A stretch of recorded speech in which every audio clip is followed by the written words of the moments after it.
Баршаңызға қайырлы күн, менің каналыма қош келдіңіздер. Сіздермен бірге Алмагүл. Бүгін үй жағдайында асқабақ қосылған мантыны қалай әзірлеймін, сол жайлы бөлісетін боламын. Сондықтан видеоны соңына дейін көріңіздер.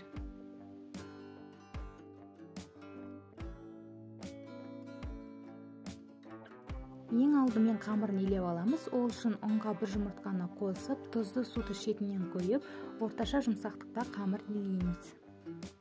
Жақсылап илеп болғаннан кейін тындырып, арасында 2-3 рет илеп тұрамыз.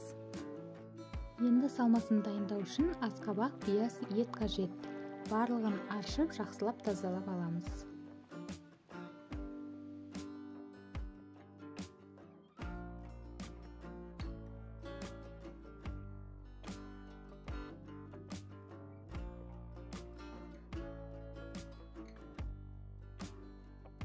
Аршып тазалап болғаннан кейін барлығын 4 бұрыштап тураймыз.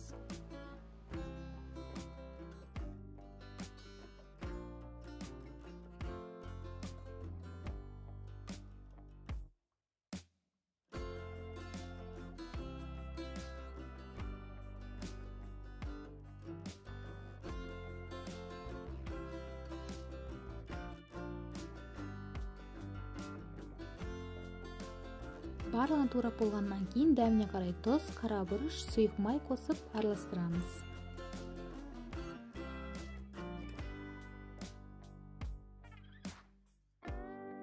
Салмасы дайын, енді қамырын алып, жұқа етіп жаямыз.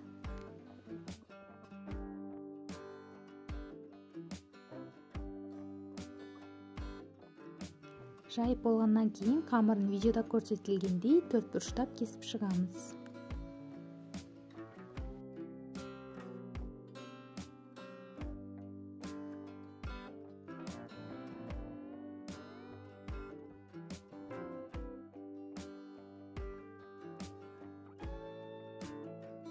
Енді қамырға салмасын салып түйеміз.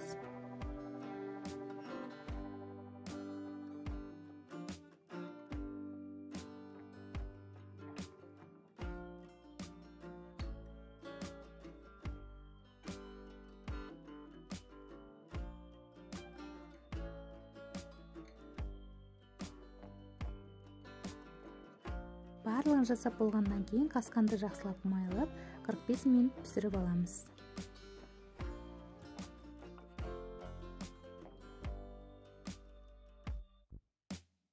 Мінекей мантымыз дайын, өте дәмді болып шығады. Сіздерге де дәл осы рецепт бойынша жасап көруге кеңес беремін. Видео ұнаған болса, каналға тіркеліп, лайк басуды ұмытпаңыздар.